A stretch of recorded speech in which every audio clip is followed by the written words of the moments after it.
Selamat pagi Bapak Ibu dan saudara-saudari yang dikasihi Tuhan. Tidak bisa dipungkiri, emas dan perak jauh lebih menarik dibandingkan dengan tanah liat. William adalah seorang penasehat di sebuah kerajaan.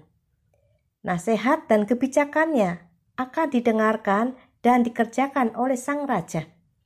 Dan ini menimbulkan rasa iri dari sang putri.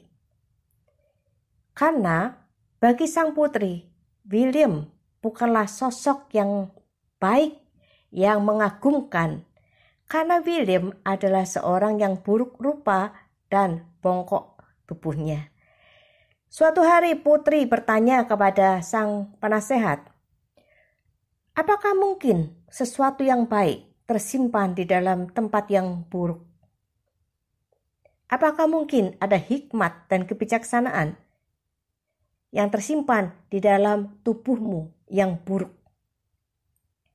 William hanya tersenyum dan dia bertanya, sang putri, apakah istana memiliki anggur?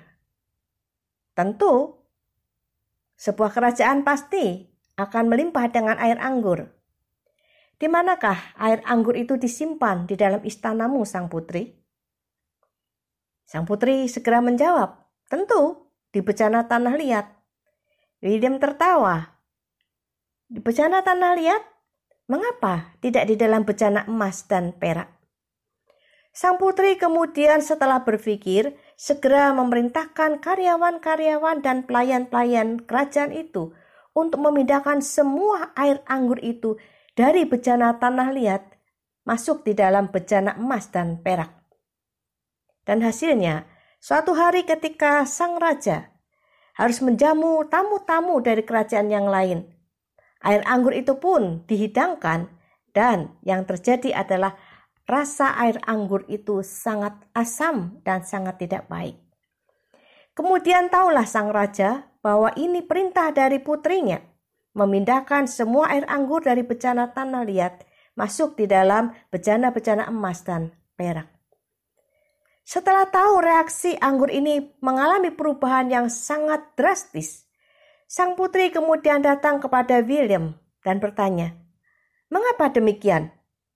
William hanya tersenyum dan berkata, "Apakah engkau sudah tahu mengapa Tuhan lebih banyak meletakkan hikmat, kebijakan di dalam wadah yang buruk?" Bapak, Ibu, dan saudara-saudari yang dikasihi Tuhan, bacaan kita pagi hari ini diambil dari 2 Korintus pasal 4 ayat 7. Tetapi harta ini kami punyai dalam bejana tanah liat, supaya nyata bahwa kekuatan yang melimpah-limpah itu berasal dari Allah, bukan dari diri kami. Salah satu yang dipakai oleh guru-guru palsu untuk menyerang Rasul Paulus adalah tentang penampilan Rasul Paulus.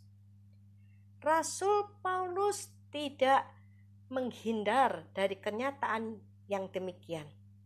Kalau kita melihat di dalam Galatia pasal 4 ayat 14 dan 15, maka di sana Rasul Paulus pun mengatakan kepada jemaatnya bahwa keadaan tubuhnya itu merupakan pencobaan bagi jemaat.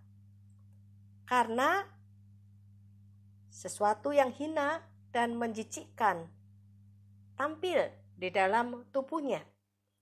Bahkan Rasul Paulus juga menunjukkan cacat pada matanya.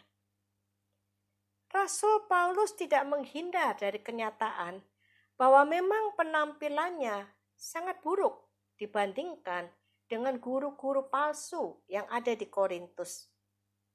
Nah, Bapak, Ibu, dan saudara-saudari yang dikasihi Tuhan, banyak penafsir yang menunjukkan bahwa Rasul Paulus adalah seorang yang tidak gagah, bahkan tubuhnya bongkok.